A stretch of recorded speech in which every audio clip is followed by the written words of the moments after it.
Muito bom. Então, galera, prazer, meu nome é Guilherme. Para quem não me conhece, eu sou cofundador aqui da Deco, junto com o Baby e com o Lucis. E eu vou compartilhar aqui a minha tela. Vocês me indicam, por favor, se estão vendo direito. Estão vendo nossas carinhas aí? Perfeito, obrigado. Então, eu vou fazer uma apresentação rápida da Deco e do nosso produto.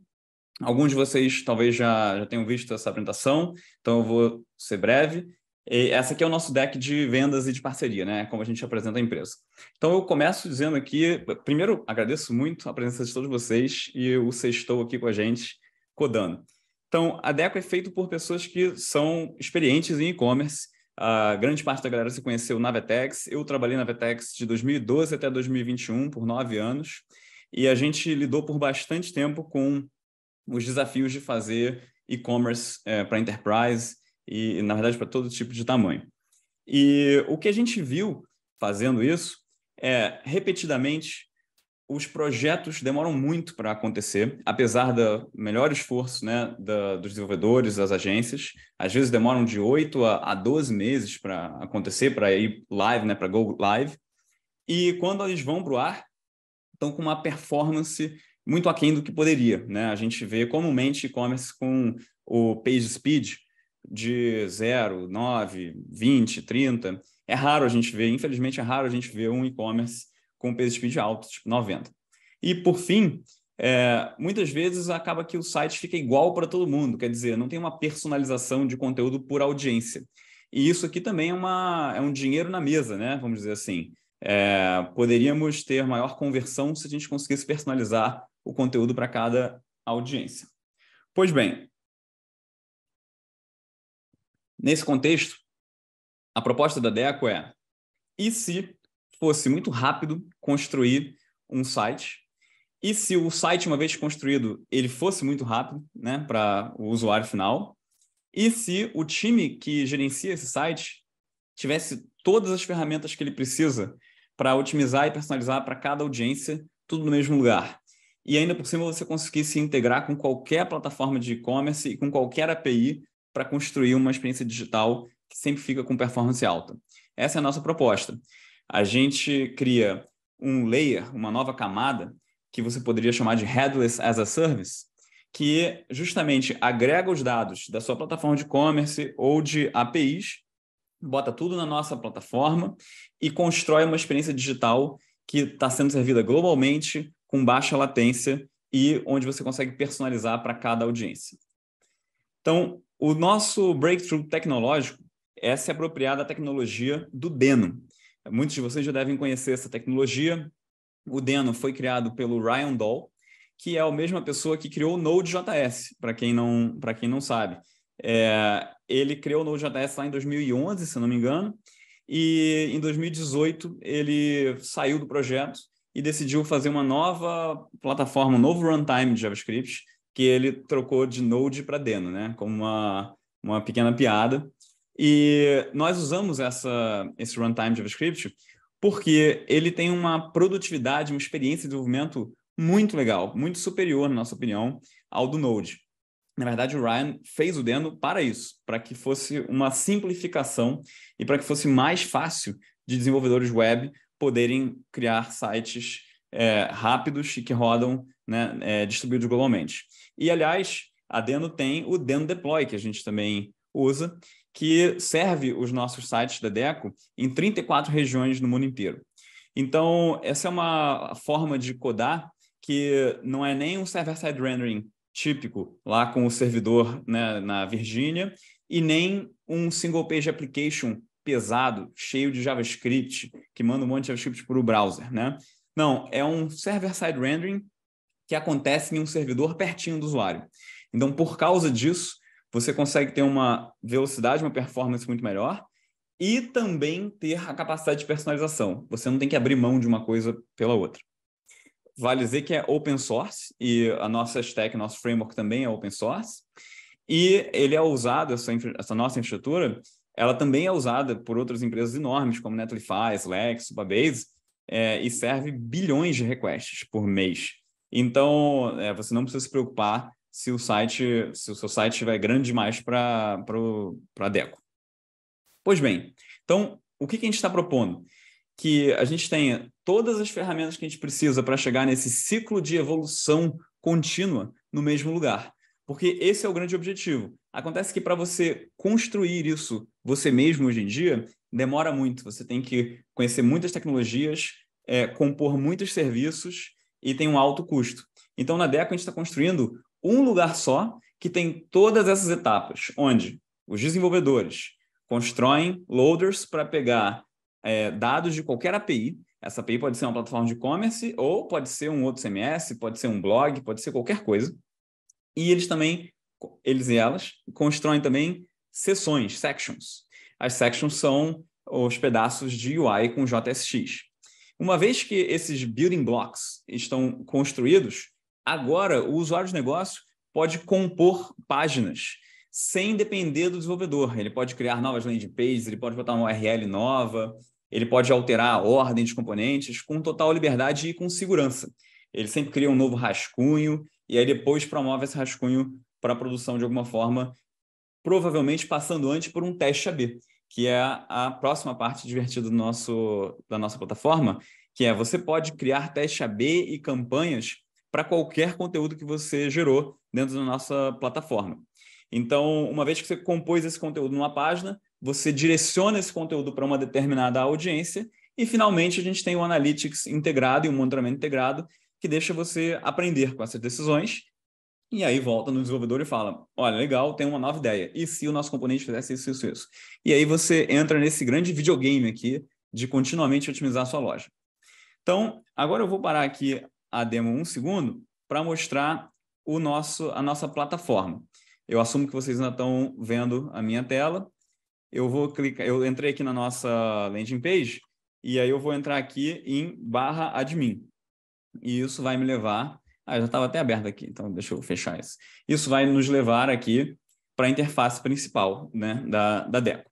Quando eu entro na Deco, depende de quais times você está, né, vai ver uma coisa diferente. Eu estou nesse time da Deco, também tem o time da Zdog, tem o time do Movimento Tech, tem vários times, cada time está produzindo vários sites. E você pode criar um time com vários sites, né? Então, quando você loga pela primeira vez, você vai ver uma criação de time de site.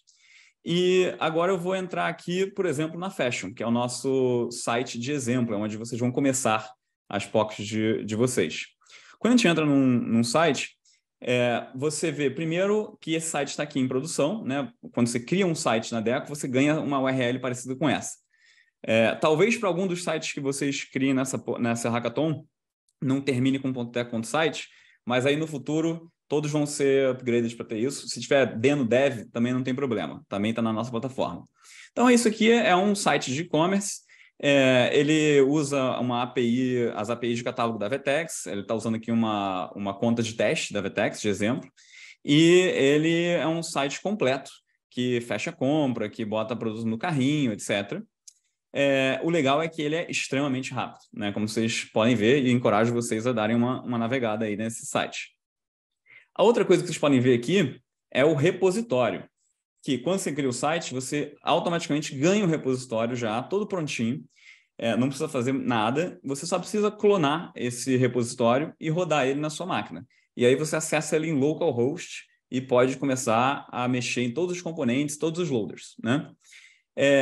O legal é que no o nosso produto aqui, o nosso framework, ele tem uma feature super divertida que eu como desenvolvedor, eu quero deixar o meu componente configurável para que o usuário de negócio não tenha que me pedir para fazer um deploy, né? Eu quero mudar lá aquele negócio. Não, peraí, se o meu usuário vai pedir para mudar alguma coisa, eu já deixo aquilo configurável.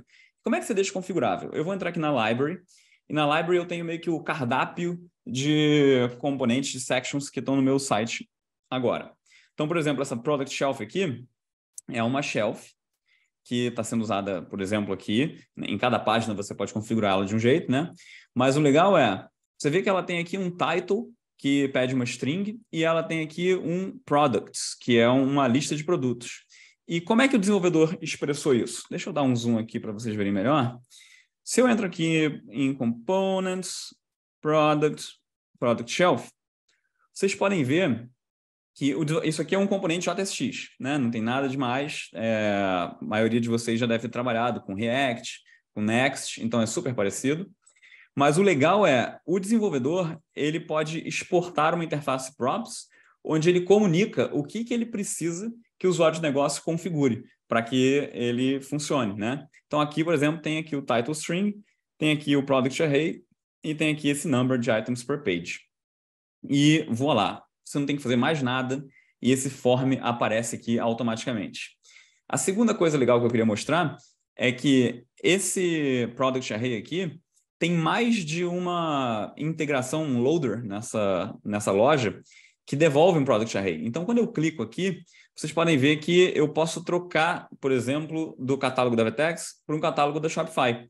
E aí, se eu vier aqui, botar uma query qualquer em um count e salvar, ele agora está começando a pegar um catálogo diferente, que não é o que ele estava pegando antes. O legal disso, então, é que você pode reutilizar componentes de UI para mais de uma plataforma de e-commerce, o que vai dar uma grande eficiência operacional para servir clientes em várias plataformas de e-commerce, né? Mas a diversão para o usuário de negócio começa agora, que é, uma vez que você tem esses building blocks, agora eu posso entrar aqui nas pages e posso customizar completamente o meu site. Por exemplo, eu entrei aqui na página principal. Aliás, uma coisa que é legal dizer você também pode vir aqui na página da Fashion, em qualquer site criado para Deco, e apertar ponto no seu teclado, o ponto mesmo, e ele abre para você o admin. Aí, naturalmente, você tem que estar logado e você tem que ter acesso a esse site. Se você tiver, aí ele já abre o admin naquela página. Então, é legal se alguém te manda um link lá e você quer ver onde é que está no CMS, você aperta ponto, já vem para cá. E aí, por exemplo, aqui tem esse carrossel, essa Product Shelf. Eu vou aqui fazer uma mudança bem simples, que vou subir a Product Shelf de lugar, e aí ele me diz, opa, você quer salvar isso? Então você tem que criar um rascunho. Quer dizer, você não pode mexer direto em produção, né? O que é muito sensato. Criei um rascunho. Esse rascunho não está impactando a loja em produção, né? Se a gente vier aqui na home e entrar aqui, você vê que a loja de produção continua igual, né? Mas o que eu posso fazer agora primeiro, eu posso pegar esse link de preview aqui e mandar para alguém e falar, olha só, essa nova landing page que eu estou fazendo aqui tá legal. Então eu posso, né, ver uma prévia, né, um preview. E quando eu quero publicar, aí sim eu posso ou publicar diretamente, que significa eu vou substituir a home que estava lá em produção, ou eu posso começar a fazer um teste AB ou uma campanha. Isso aqui são duas formas de usar o nosso sistema de audiences, de configuration management, que é bem mais dinâmico do que isso. E eu vou mostrar para vocês. Então, por exemplo, eu vou criar aqui um teste AB. Quando eu criei o teste AB, agora essa página está com 50% do tráfego vindo para esse teste. Ou seja, agora se eu entrar aqui na Fashion Store e ficar dando uns refreshes, de vez em quando, aí, 50% de chance, né? Vai cair aquela nova página. Super legal. Agora, o que eu queria mostrar para vocês, isso aqui a gente está melhorando, naturalmente, vai ser a tela onde você vê os experimentos, a gente só tem algumas propriedades, mas o que eu queria mostrar para vocês é que aqui, esse Match Random é apenas uma das dimensões que você pode usar para escolher a audiência que vai ver esse conteúdo. Por exemplo, eu poderia trocar esse Match Random para um Match User Agent e falar assim, iPhone. E aí, quando eu salvar isso, agora só vai ver essa página quem tiver com iPhone. Então, se eu der um refresh aqui, eu não consigo mais ver essa página. Mas, se eu entrar aqui em modo de preview e fingir que eu estou no iPhone, aí eu começo a ver o mais vendidos. Ou seja, eu poderia fazer uma landing page mais vendidos para iPhone, né? E aí botar o meu tráfego dos escritórios do iPhone para ver essa página diferente. Então, esse é o nosso feature de experiments, de audiences. E, por fim, a gente tem aqui um Analytics integrado. Eu não sei, ele não deveria, normalmente não demora isso para abrir. Pronto, abriu. Esse Analytics aqui, a gente usa uma ferramenta super legal, que é o Metabase, e é super configurável. Então, o que a gente te dá por default? Um Web Vitals, né? Monitoramento de performance do site, as suas audiências, os seus page views, ele carrega aqui os dados, onde é que estão vindo e tal. Olha que legal, um monte de page view na Fashion. E, por fim, os error logs, que é, se você faz um loader, alguma coisa assim, e tem um erro, aí você pode ver esses erros aqui e também os erros de client-side. Então, você já tem uma solução de monitoramento integrada e embarcada aqui. E a última coisa que eu queria mostrar para vocês, mas o Lúcio vai mostrar com bastante calma daqui a pouco como é que usa o produto, mas só para vocês já saberem, é que eu também posso mudar aqui nesse botãozinho, ó, o ambiente que eu estou vendo. Então, se eu rodar a loja aqui no meu computador, eu posso trocar aqui para localhost e aí eu posso começar a editar os componentes. Então, isso é super legal porque, às vezes, alguém te pede uma mudança, né, num lugar em que você está com um bando de contexto configurado, com um componente configurado de um jeito específico, é difícil de reproduzir, agora é mole. Agora você entra na URL, bota localhost e você está vendo exatamente aquilo que o usuário está vendo, você pode debugar. Perfeito. Então, agora vamos fechar essa apresentaçãozinha aqui para eu passar a palavra para o Lúcio. Uma coisa que é muito importante, nem todo mundo sabe, é que a velocidade do site influencia muito na conversão. Várias pesquisas já mostraram isso, e na nossa experiência na Vetex, a gente viu que quando a gente fazia um site sair de PageSpeed 10 para PageSpeed 80, a gente já teve casos em que aumentou a conversão 50%. Então, é muito importante otimizar a performance, porque se você está no máximo da performance do PageSpeed, então você não está perdendo vendas por causa disso. Aí você vai ter outras coisas para otimizar, mas esse não vai ser mais um motivo de perder vendas. Outro ponto importante é que o varejo ele é uma indústria de margem baixa, né? A gente está sempre otimizando a margem. Então, é muito difícil compor um monte de serviços e comprar um monte de serviços, né, para fazer a sua própria experiência digital. E todo mundo aqui que já construiu uma experiência digital robusta descobriu que teve que juntar um monte de sistemas desse, né? Pode ser que no começo até comece simples, né? Não, eu só preciso deployar na Vercel ou na Netlify, mas já já você vai pedir um Analytics, um monitoramento, um bom CDN. E a Deco, ela substitui todos esses produtos com uma plataforma só. Então, é muito mais fácil de operar e é muito mais barato. É o que a gente chama de headless sem dor de cabeça. De uma certa forma, você pode ver um paralelo no que a gente está fazendo com o que aconteceu há uma década atrás, uma década e meia atrás, com as plataformas de e-commerce. Por exemplo, a Vetex, a Magento e a Shopify. Como é que elas nasceram, né? Os empreendedores dessas plataformas, eles perceberam que para fazer um e-commerce naquela época, demorava muito. Você tinha que juntar um monte de sistemas especialistas de uma forma complexa, cada implementação ficava diferente, o time para fazer isso era extremamente caro, porque tinham que ser pessoas sênior, né? E aí eles descobriram, na verdade, que se colocar tudo na mesma caixa e fizer uma plataforma que tem todas as funcionalidades, é muito mais fácil para criar um e-commerce. E não por acaso tem um boom de implementações de e-commerce depois que essas plataformas passam a existir. E também muito importante que essa homogeneidade faz com que o ecossistema em torno disso se acelere muito. Porque se você é uma empresa de serviço, quando você vai vender um serviço e cada cliente tem uma arquitetura super diferente, muito mais difícil de você vender esse serviço, né? Quando todo mundo usa a mesma arquitetura, é muito mais fácil.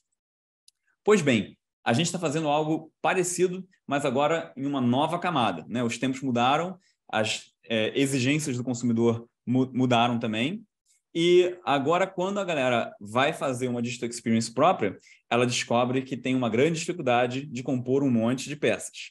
A gente está implementando tudo no mesmo lugar e se alavancando desse breakthrough tecnológico que é rodar na Edge, que é rodar um grande servidor distribuído globalmente, que é muito mais rápido e muito mais robusto, não é? Também vale dizer que nós já temos parcerias com a maior parte das agências do quadrante da Vetex, e para as agências, a grande vantagem da Deco é poder servir a clientes em mais de uma plataforma, com o mesmo esforço de front-end, né? E também a produtividade do desenvolvedor na nossa stack, eu espero que vocês percebam e nos deem um feedback sobre isso nessa hackathon, é muito superior às tecnologias que hoje em dia estão disponíveis como alternativa. Finalmente, estamos aqui criando uma comunidade, que é a comunidade... esse slide já está velho, 610. Temos 720 pessoas agora no Discord. Muito obrigado a todo mundo que entrou no Discord. E essa é a comunidade onde a gente vai falar sobre High Performance Digital Experiences. Aqui a gente vai fazer live coding, a gente já está fazendo, né? O Jimenez já fez 2 sessões, a gente vai fazer esse tipo de evento aqui, que é para educar e transformar essa comunidade no epicentro de experiências digitais em alta performance. Então, para finalizar, o nosso preço é baseado em infraestrutura, em page views, né? Basicamente, é um add-on que o varejista está comprando para colocar em cima da plataforma que ele já usa para aumentar a conversão e as vendas. Então, em comparação com o aumento de conversão, o nosso preço é muito pequenininho e super vale a pena. E dependendo de quanto mais page views você tenha, mais caro fica. Mas para começar é bem baratinho. Tem muitos sites que têm menos de 100, 250 mil page views por mês, e nesse caso é R$80, R$300, R$400 por mês, por aí. Pois bem, essa é a apresentação da Deco. Eu espero que vocês tenham gostado e eu queria passar a palavra para o Lúcis, que agora ele vai dar uma demo de como se usa de fato as tecnologias, que tecnologias que a gente está elegendo aqui para fazer experiências digitais de alta performance e vai explicar um pouquinho os primeiros passos. Muito obrigado. Pô, show de bola, Guilherme. Muito bem. É isso aí, pessoal. Eu sou o Lúcis, sou também um dos cofundadores da Deco. E hoje eu estou aqui para fazer uma coisa muito legal para vocês, para mim também, porque eu adoro fazer isso, que é falar sobre a nossa tecnologia. Acho que vocês já pegaram um pouco do que a Deco é, do que a gente se propõe, o que é que dá para fazer com isso. Então, não vou tocar mais nesses conceitos mais superficiais, mas dado que a maioria do público aqui é técnico, é interessante vocês saberem os pormenores das nossas tecnologias, quais são elas, por que a gente escolheu também. E eu também queria super deixar disponível o espaço aberto para vocês fazerem perguntas. Pode ser que alguma coisa não fique clara, pode ser que precise de algum esclarecimento. E coloquem aí no chat. Se eu não estiver lendo, fique à vontade para me interromper. O primeiro material que eu vou passar aqui para vocês, ele é parecido com o curso Sites Customizáveis que tem lá no nosso Discord. Se você viu a landing page da nossa hackathon, a gente menciona ele. Então, só para deixar claro que o que eu vou falar aqui está guardado lá para consulta depois. E também boa parte das coisas que eu vou mencionar, também vou deixar um link para a nossa documentação anexada, certo? Aí vocês podem lá dar uma olhada, se tiverem dúvida posteriormente. Eu vou compartilhar a minha tela aqui, que eu tenho um material para me basear. E vamos lá.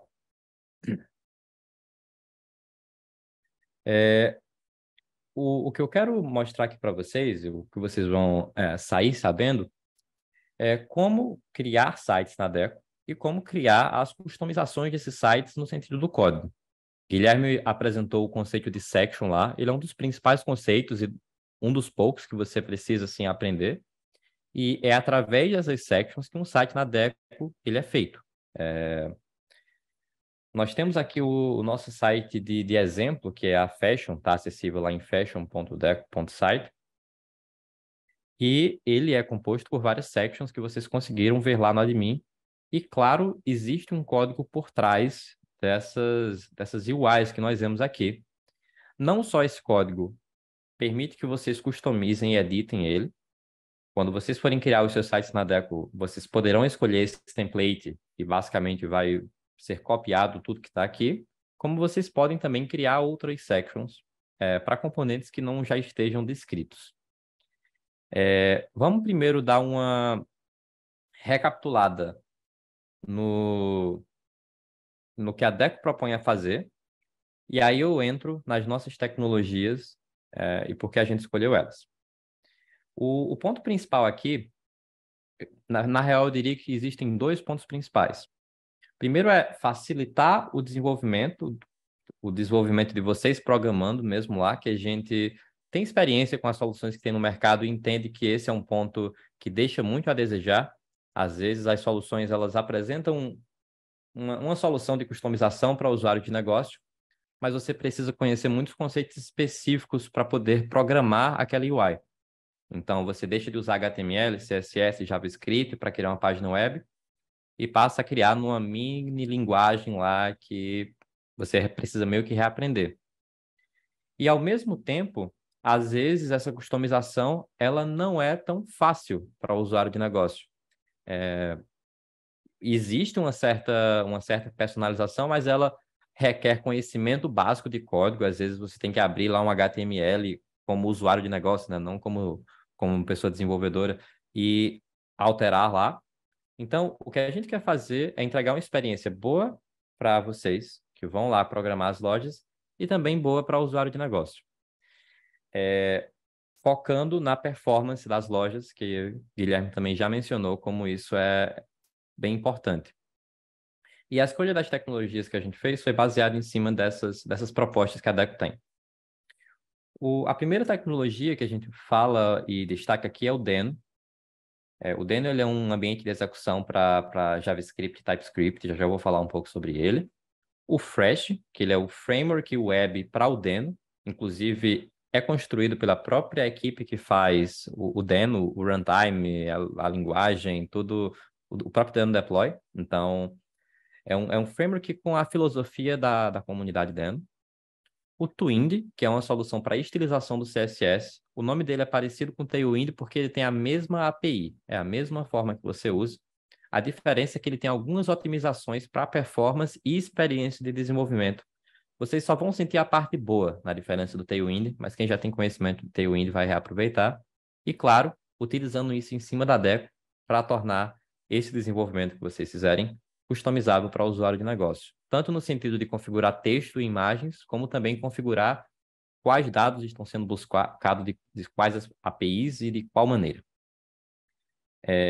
O Deno, como o Guilherme brevemente apresentou, ele é um runtime. Significa que ele é um programa que executa outros programas. E o tipo de programa que ele executa é código JavaScript e TypeScript. Existe uma talk muito boa do Ryan Dahl, eu sugiro vocês procurarem depois no YouTube, sobre 10 mistakes I regret in Node.js, 10 coisas que eu me arrependo no Node.js. Eu não vou me alongar muito nesse ponto, a gente gosta de falar sobre isso, mas basicamente o Deno, ele traz a mesma proposta de executar código JavaScript no servidor, que foi uma coisa que o Node trouxe e foi revolucionário, mas, ao mesmo tempo, trata de problemas que surgiram pela própria imaturidade, né, que o Node tinha no início, porque ele criou muita coisa. E um dos problemas de criar muita coisa é que, se você não quer quebrar a compatibilidade, né, quebrar os códigos que já existem, você tem que manter aquilo até o final. É por isso que a própria web que a gente usa, de vez em quando a gente encontra umas coisas estranhas, né, no JavaScript, no HTML, e isso ocorre principalmente porque é uma tecnologia aí de mais de 20 anos, e eles não podem quebrar sites que foram feitos lá em 99, por exemplo. É super bacana estudar um pouco sobre as motivações do Deno. O que importa para a gente é que ele é muito rápido, ele é focado na experiência de desenvolvimento. Então, por exemplo, eles são bem contra aqueles processos de npm install, de usar o Webpack, de configurar um monte de plugin para fazer o seu código funcionar. E é mais sobre rodou, eu tenho aqui o básico do que eu preciso, e se eu precisar customizar, eu consigo também. Um fator interessante é que o Deno consegue se alavancar do ecossistema de bibliotecas do NPM.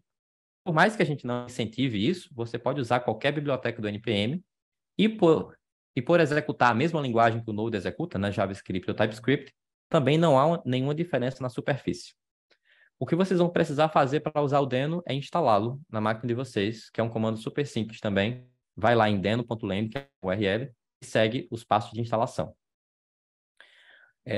Eu esqueci de mencionar uma coisa. Essa parte que eu estou falando hoje está coberta nessa docs aqui de TechStack.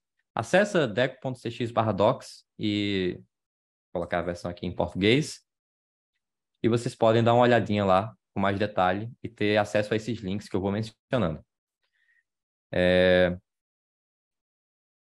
Dando uma olhada no chat aqui. Vamos passar para o Fresh.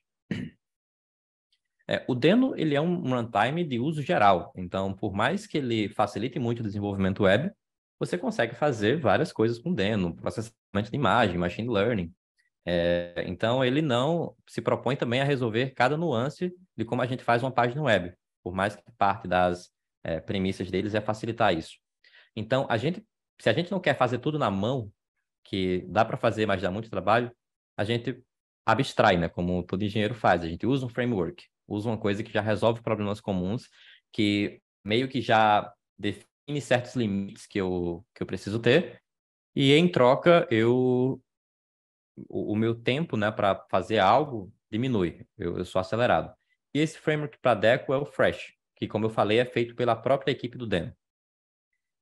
O Fresh, ele é simples, rápido e nada diferente do que vocês já conhecem. Se vocês já ouviram falar de Next.js, Svelte, Kit, se você programou com React nos últimos anos, muito provavelmente você vai se sentir familiar com o Fresh. Ele tem uma documentação bem legal que vocês podem acessar aí em fresh.deno.dev/docs. Ao mesmo tempo que a gente usa e recomenda que vocês deem uma olhada, não é necessário ler tudo isso para usar o Fresh na Deco, porque parte do nosso trabalho foi justamente tornar isso mais simples. Então, se você quer ver como a Deco funciona, o nosso admin é feito com Fresh, o nosso framework, o live.ts, é feito para o Fresh. Vai lá dar uma olhada, ver como funciona. Ele é bem parecido com o Next.js, como eu falei, mas não é necessário para o escopo desse curso, ou até para o escopo de criar um site completo na Deco. A gente quer facilitar esse processo para vocês. Os principais pontos aqui é que ele tem um roteamento baseado em arquivos. Você cria um arquivo lá na pasta routes/minha-página.ts. Isso significa que vai existir uma rota na aplicação que você está criando, /minha página. Outro fator interessante, que esse sim tem uma sinergia e vale falar, é que por padrão, ele não entrega JavaScript para o cliente, para o browser. Ele faz o server-side rendering como você esperaria, mas se você não fizer nada, a sua página não fica interativa com JavaScript. E isso pode ser um pouco diferente de coisas que vocês já viram antes, mas também não é uma limitação. Existe esse conceito de ilha, island, que é usado para indicar que você quer essa interação. Então, se vocês forem testar algo que em outros frameworks funcionaria fazendo um use callback ou um use state que não funcionar, provavelmente tem a ver com essa questão das islands. O bacana aqui é que a filosofia do Fresh é o mínimo de JavaScript para o browser possível, que combina totalmente com a filosofia de melhor performance das lojas, porque esse é o principal fator que impacta em notas ruins no Lighthouse. É você entregar muito código para o browser, né, para o Chrome, o Firefox, que precisa ser executado quando alguém visualiza aquela página. A maioria desses frameworks que a gente usa hoje, eles surgiram como frameworks para single page application, que é aquele modelo de app que todo JavaScript, toda a UI, né, do app, ele é feito em JavaScript para o client-side. Isso chega no celular da pessoa, no desktop, a página chega em branco, tecnicamente, aí vai ser executado ainda o código para montar o HTML daquela página. E tem várias implicações da performance que esse modelo traz, é tanto que a gente foi cada vez mais se distanciando dele. O Fresh eu acho que é o mais oposto, diagonalmente distante. Por mais que não bloqueie você para criar interações, porque você pode usar as islands, você pode usar imports de bibliotecas que funcionam para o React também. Tudo isso está disponível. Falando no React, um fato interessante é que o Fresh, ao invés de ir com o React para ser a lei de renderização, né, ser a biblioteca, eles foram com o Preact, que tem esse nome não coincidentemente. A API é a mesma, ou seja, a mesma forma que você programa, só que ele é otimizado para performance. Se você for na landing page do React.js, ele fala aqui que é uma alternativa de 3 kilobytes para o React, usando a mesma API moderna. Como eles fazem isso? Mesmo fator que eu falei sobre compatibilidade lá. O React nasceu lá em 2013, eu acho, e foi adicionando features, só que eles não podem também matar quem fez um código lá em 2014. O Preact, além de fazer outras otimizações e ter umas filosofias um pouco diferentes, também não dá suporte total a APIs mais antigas do React. Isso permite que ele seja mais performático. Mas, mais uma vez, isso não afeta o desenvolvimento aqui. Você vai criar suas UIs utilizando TypeScript, JavaScript e fazendo essas tags JSX dentro do código. Percebam aqui já um spoiler da estilização utilizando o Twilio com essas classes que a gente vai falar daqui a pouco. Como eu falei lá atrás, o Twindy ele é uma tecnologia com a mesma API do Tailwind também, só que focado em ser mais rápido e também ter uma experiência de desenvolvimento melhor. A gente vai falar um pouco mais de detalhe. Eu imagino que o Twindy seja o que vocês mais irão interagir nessa hackathon, porque o desafio maior aqui é pegar um design, né, pegar um layout que já existe e reproduzir ele no código das sections do site da Deco. Então, o Twindy vai ser parte muito importante disso. Se você nunca ouviu falar sobre Tailwind e Twindy, também fica tranquilo que um dos motivos que a gente escolheu essa tecnologia é que ela é muito fácil. Ela é muito intuitiva de pegar e depois que você estuda, assim, uma horinha, você já consegue fazer algo e você se sente muito mais produtivo. Todos nós aqui da Deco, a gente aprendeu CSS lá quando não existia nem essas ferramentas de pré-processadores, como Style Component, Sass, Less, Bootstrap. Fomos vendo, acompanhar as tecnologias, as inovações, e de longe o Twindy e o Tailwind é a que a gente mais gosta, que nos deixa muito rápido e não precisa decorar muita coisa. Uma coisa legal que eu recomendo é vocês darem uma olhada no twindy.run. Daqui a pouco a gente fala mais sobre ele, mas ele é um playground na internet, rodando aqui no browser, que você consegue colocar um código Twindy aqui e ver ele renderizando, com um ciclo de iteração muito rápido. Recomendo vocês deixarem salvo aí se vocês forem usar. E por último, vamos usar, claro, a Deco, que Guilherme já apresentou muito bem o que é que a gente faz, mas ao longo do processo de desenvolvimento a gente vai talvez descobrir outras coisas. Eu vou pular para o próximo tópico, que é sobre a criação do site, mas antes disso queria deixar aberto para saber se alguém tem alguma dúvida.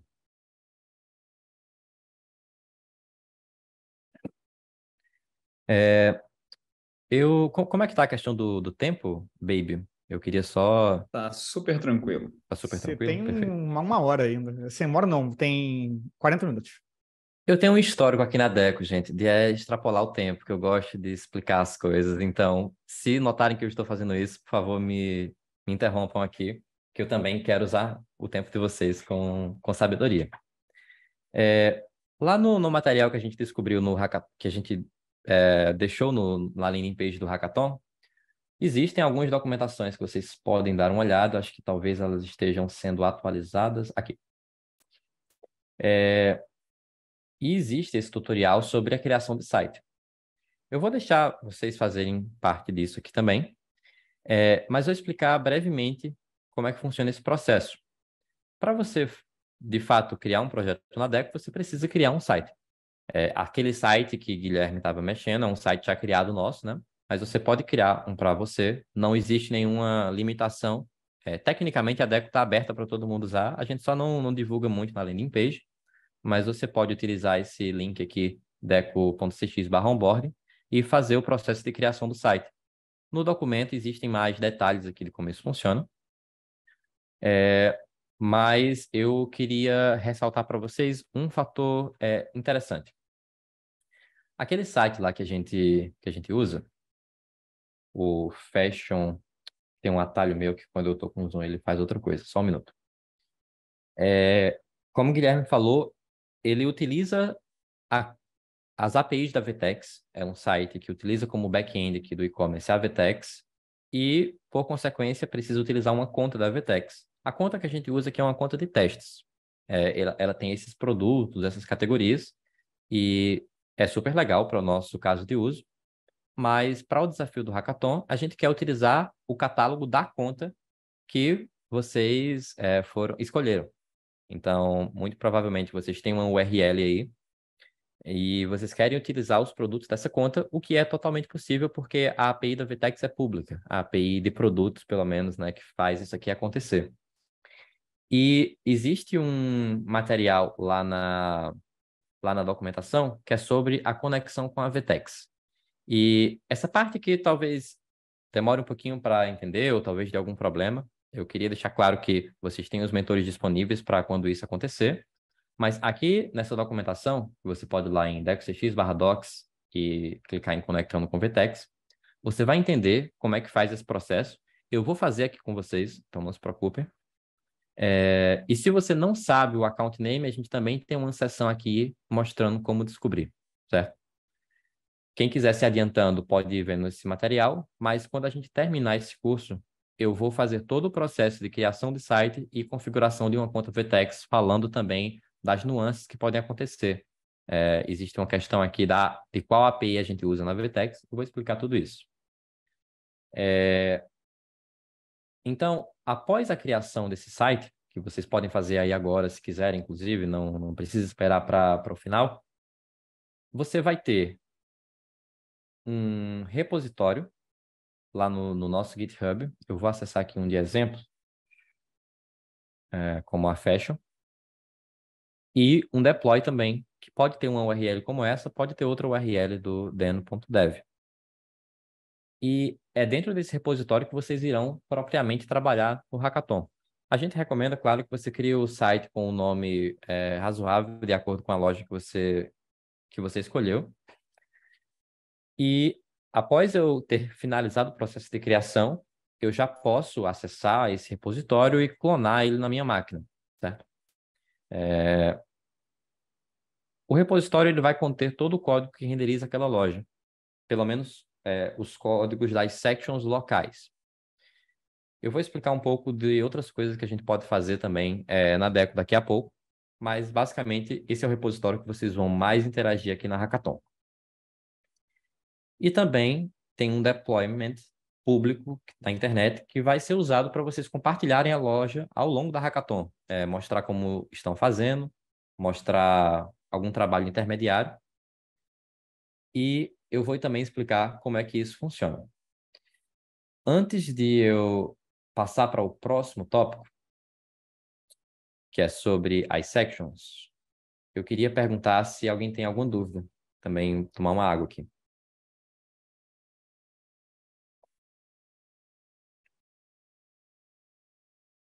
Perfeito. Eu vou fazer esse material todo em cima dessas anotações e de vez em quando mostrando algo, mas daqui a pouco a gente faz no código mesmo para vocês verem. Como eu falei no início, o ponto de mais interação que eu acredito que vocês terão é com o Twilio.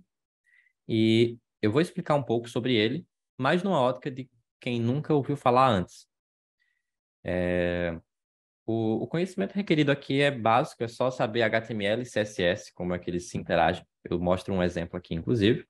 A gente vai entender o que é o Twilio, ver alguns exemplos de como eu posso utilizá-lo e também ver um pouco sobre designs responsivos, que é também um dos critérios, né, do nosso hackathon. Parte da experiência da loja é que ela esteja responsiva a diferentes devices.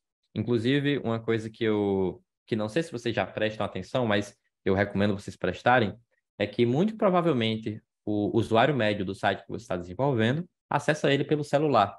E nós, desenvolvedores, muitas vezes priorizamos desenvolver para a tela do computador.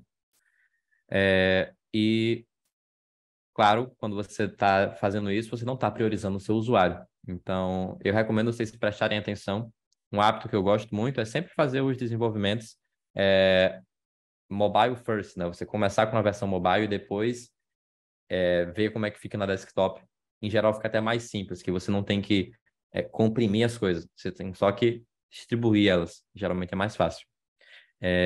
Vitor, se quiser, manda a dúvida aqui no chat, em texto, que assim que eu der uma pausa, eu olho.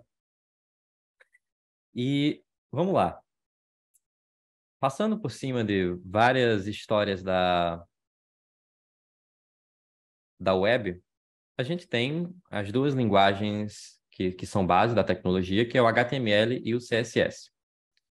O HTML é uma linguagem de marcação que cria elementos, cria nós que representam coisas visuais. Então, eu quero dizer que aqui tem um quadrado, que aqui tem um retângulo, que aqui tem uma imagem, que aqui tem um texto. O HTML é a forma de escrever isso e, na real, funciona de dois jeitos, né? Tem uma linguagem que define e tem alguém que concorda em seguir o que aquela linguagem está dizendo, que é o navegador, o browser que a gente usa. Ele lê aquela imagem e ele faz um processo de renderização, que é pintar pixels na sua tela. O HTML ele é, de certa forma, limitado a essa definição mesmo de quais coisas estão em quais lugares, mas ele não se aprofunda em detalhes da estilização, em qual cor é aquilo, qual o espaçamento que tem em relação ao elemento vizinho. E para isso existe o CSS, que é a linguagem para dar boniteza aos elementos na web. E o CSS lá tem também a sua sintaxe. E eles foram criados, o HTML primeiro, o CSS depois, para ser usado em conjunção.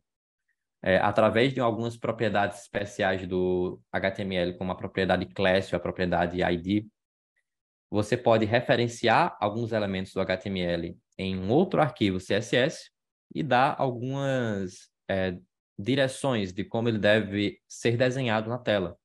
Então, você pode configurar o tamanho da fonte, a cor da fonte e, bacana, nesse exemplo aqui pequeno fica bem intuitivo o que está acontecendo. Tem alguns elementos aqui e tem um estilo relacionado a eles.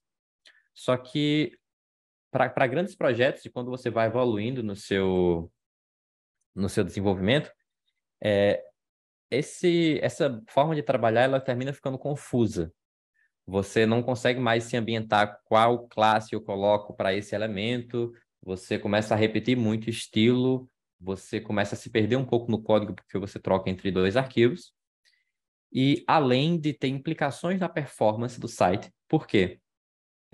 O CSS dessa forma mais tradicional, ou também o CSS em Style Components, Less, CSS Bootstrap, eles tendem a ir ficando maior, com mais páginas que você vai adicionando no seu site. E no final, isso é texto, que é informação que precisa ser enviada para o browser. E quando é um script simples dessa forma aqui, tem pouca coisa, não tem problema. Mas não precisa o site ficar muito grande para você começar a ter um impacto real do tamanho desse CSS. Pensando nisso, e pensando especialmente na experiência de desenvolvimento, surgiu o Tailwind. O Tailwind, ele, na definição, é um conjunto pré-definido de classes CSS que acelera o desenvolvimento de UIs. Ao invés de fazer essa definição de estilos em dois arquivos, eu defino meu HTML e, utilizando a propriedade class, eu aponto para classes já pré-definidas. É meio que como se eu tivesse feito uma folha de estilos padrão, e cada uma dessas classes só faz um ou poucos impactos no estilo do meu elemento. Aí eu consigo, através da feature que eu posso ter várias classes para um mesmo elemento no HTML, fazer toda essa estilização que eu fiz aqui na esquerda, só que dessa forma, com um arquivo só. Qual é outro benefício disso?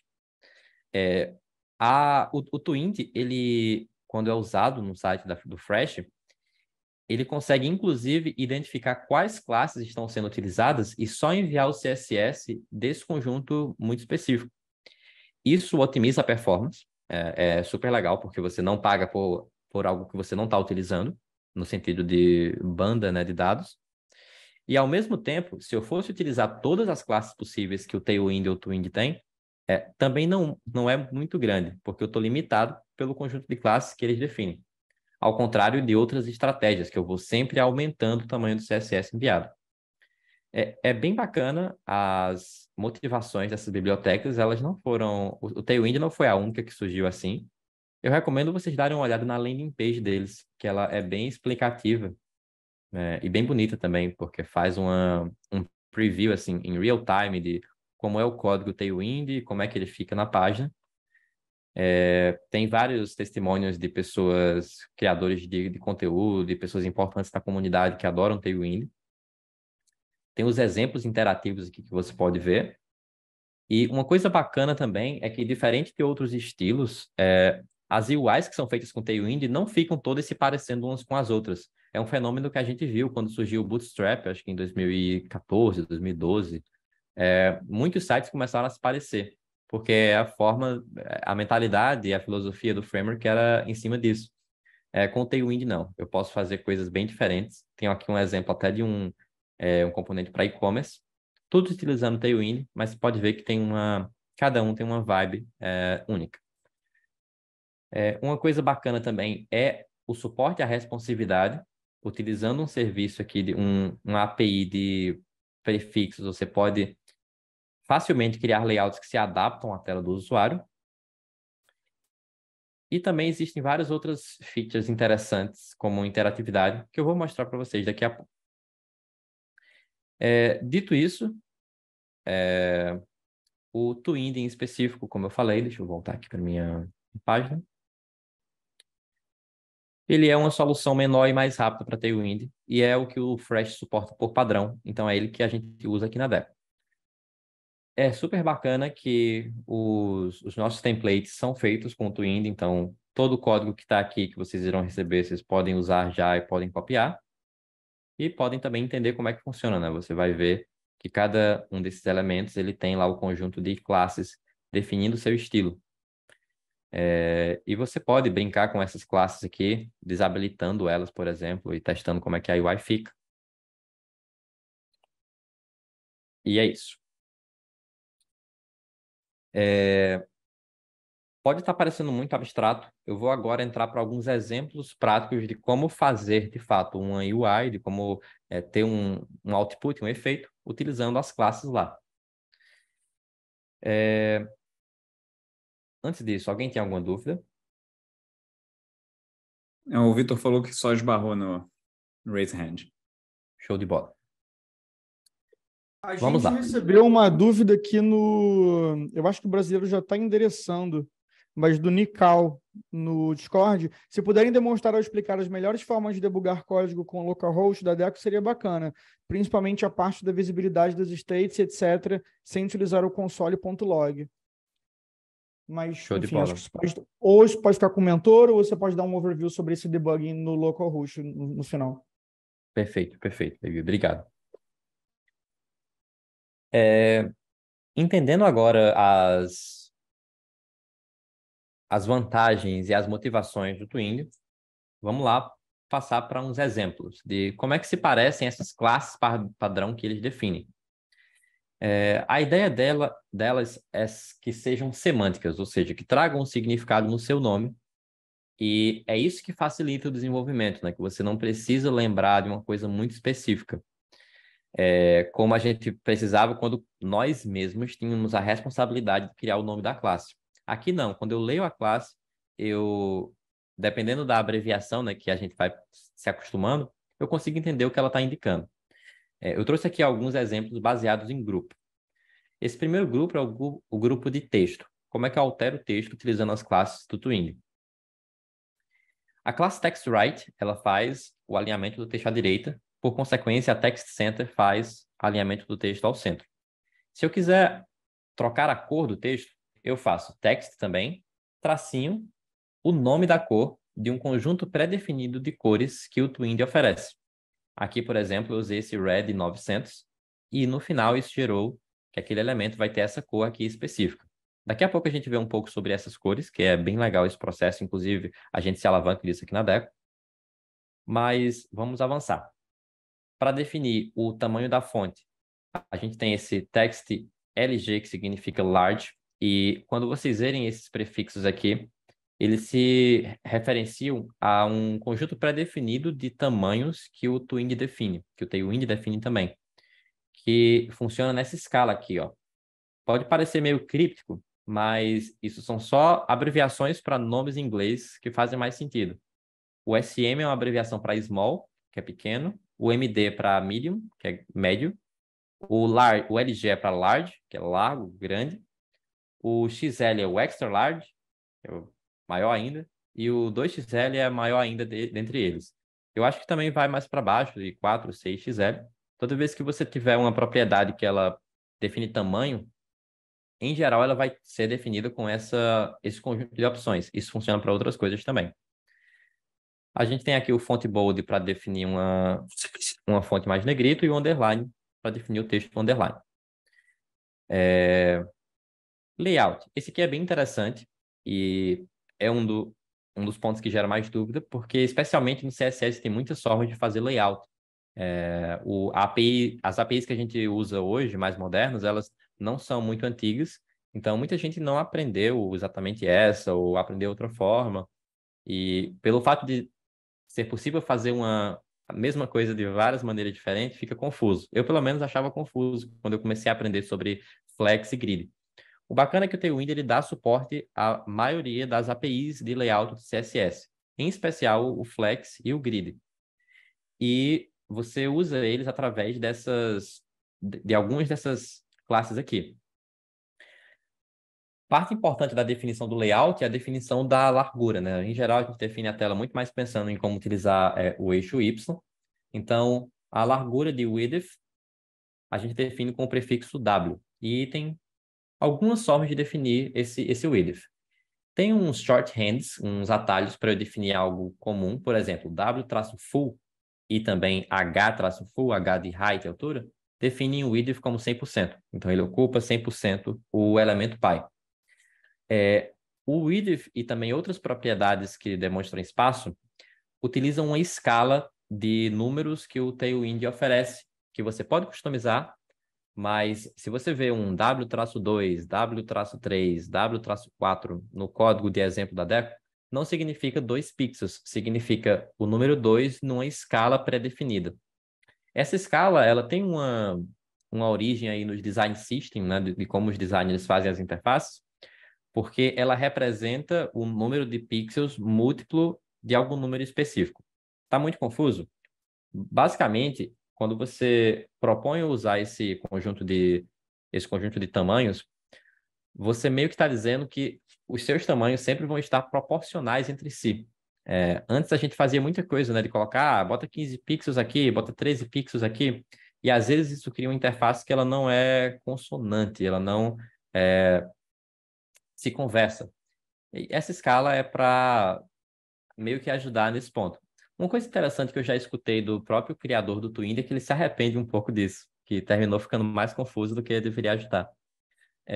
E por conta disso, também você pode definir o tamanho específico que você quer. Isso funciona para várias outras classes também.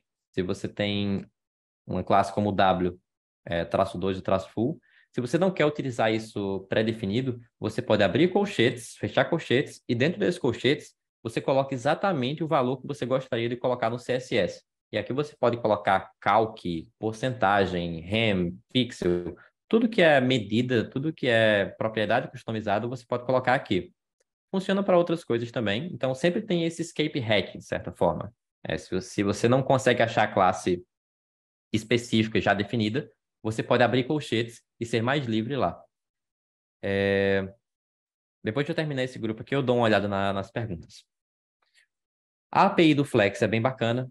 Ela tem vários atalhos. Essa classe Flex é a principal, que é para definir que você está usando a API do Flex. E você utiliza outras classes para configurar as propriedades do Flex, como Justify Items, Justify Content e Flex Direction. Trouxe aqui o exemplo de Justify Center, que coloca uma propriedade Justify Content Center. É isso que centraliza os elementos na tela. E Flex Call, Flex Direction Column. Para quem não conhece a API do Flex, pode parecer críptica também, mas eu vou dar uma ajudada para vocês, mostrando umas referências daqui a pouco. Certo, eu vou dar uma olhada nas dúvidas agora, certo?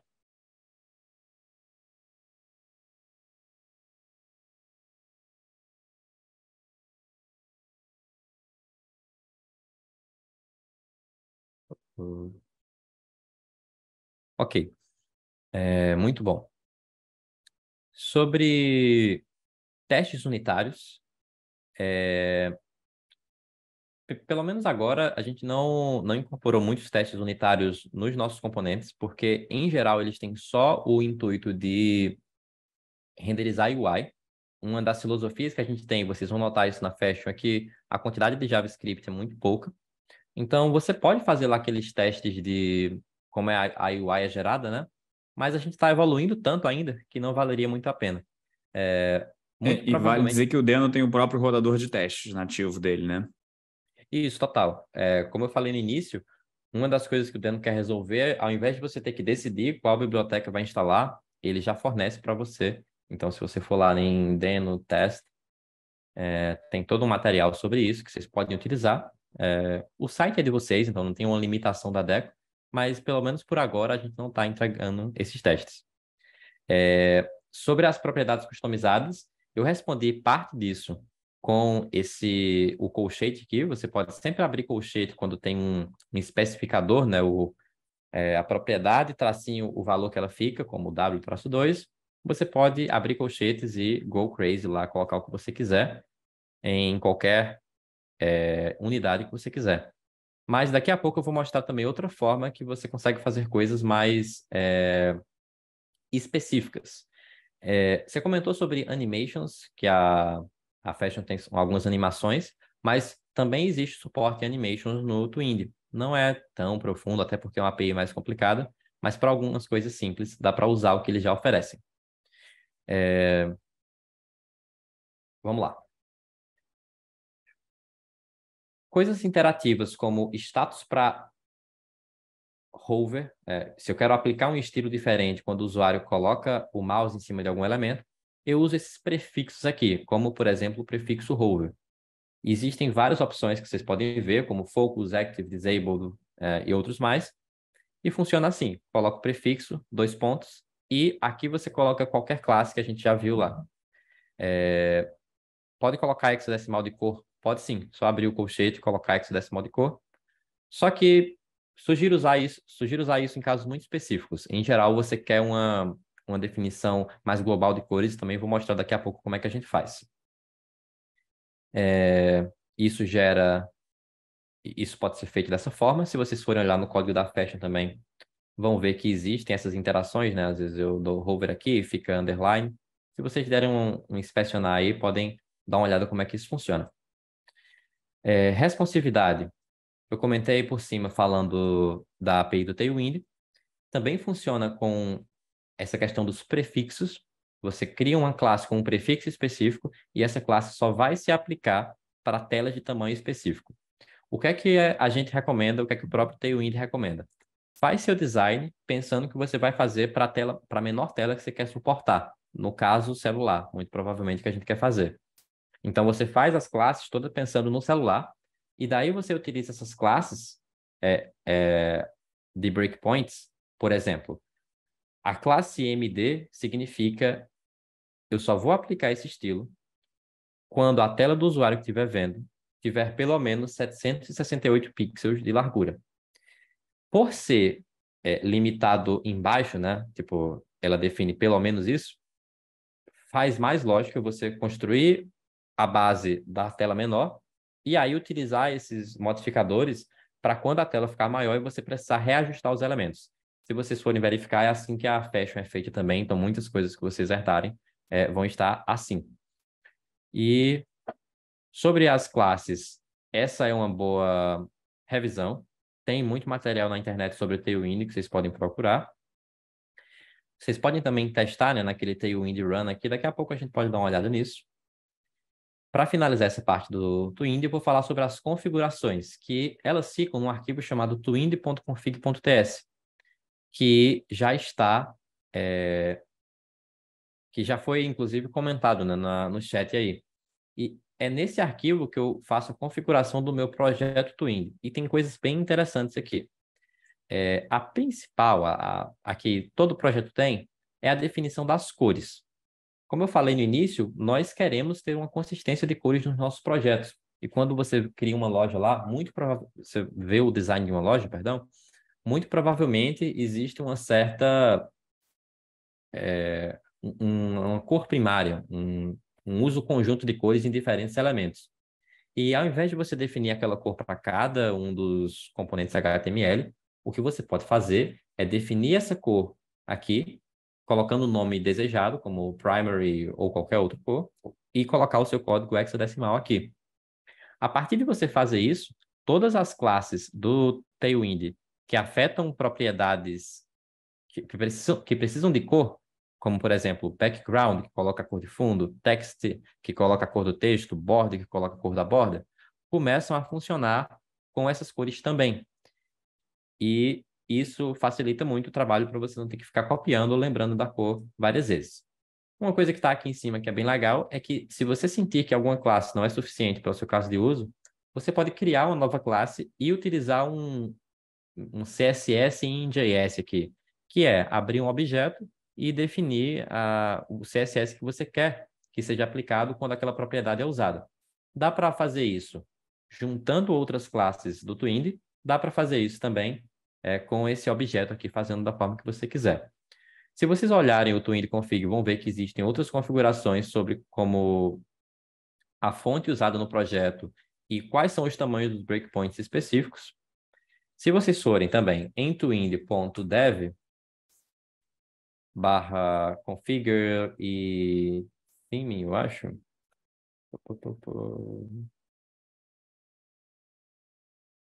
Vocês vão ver várias opções de configuração também.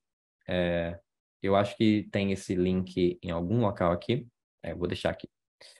Outra coisa que eu acho super legal vocês instalarem é a extensão Twindy IntelliSense. Ela vai estar recomendada no projeto. Se vocês clonaram usando a Fashion, ela vai estar utilizada lá. E o bacana é que ela conversa com aquele arquivo de configurações e conversa com o próprio Twindy e dá um autocomplete no próprio VS Code das classes que estão disponíveis para você usar, inclusive corrigindo se você fez algum typo. É bem bacana isso. Ele é tão potente que funciona até com as cores customizadas que você define. E você pode até dar hover na classe e ver qual o CSS que está sendo gerado ali. Eu sugiro vocês instalarem essa extensão. Tanto essa extensão como a extensão do Deno. Assim que vocês instalarem o Deno, instalem a extensão do Deno também. Quando você abrir um projeto da Deco, vai ser sugerido, mas vocês podem fazer isso por fora também. Isso aqui faz o autocomplete funcionar, você ter toda a experiência completa lá dentro da sua IDE. Vou deixar aqui por alguns segundos os links de algumas coisas que eu deixei. Esse aqui eu acho muito bom. É que faz um bom tempo que eu não programo com Twindy, mas às vezes quando eu deixava de programar, eu esquecia as classes. E eu sabia que ela existia, mas não sabia qual era o nome específico, se era margin ou se era M. E essa cheat sheet aqui, que mostra tudo de uma forma muito comprimida, me ajuda nisso. Se vocês quiserem usar isso, fiquem à vontade. E tem outros links também, como alguns exemplos e também o Playground para você rodar. Pessoal, alguma dúvida até aqui?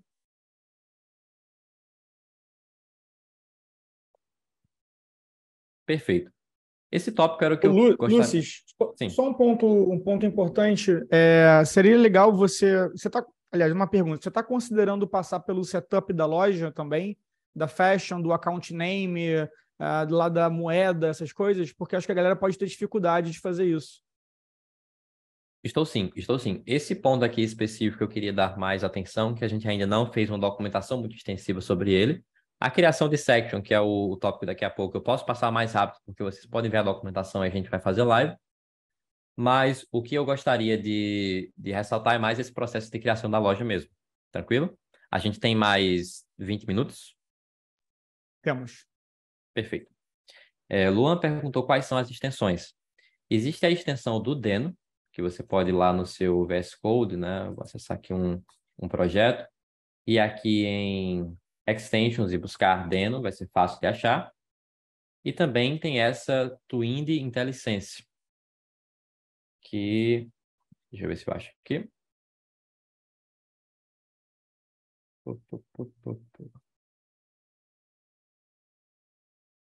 Twindy IntelliSense. Tem algum ponto que essa extensão não tem um SEO muito bom.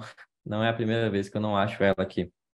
Mas eu acho que ela está no VS Code Extensions aqui. Essa aqui, Twindy IntelliSense. Eu acho que se eu procurar esse tópico aqui, eu vou conseguir achar. Mas, de qualquer forma, quando vocês abrirem o projeto que vocês clonam com a Deco, vai aparecer aqui esse alerta. Ó. Você quer instalar as extensões recomendadas por esse repositório, você clica em instalar e ele vai colocar tudo lá. Tranquilo? Ok. Nossa, quantas abas abertas. Eu vou dar uma fechada aqui. E eu fiz uma coisa errada. Fiz o contrário do que eu queria.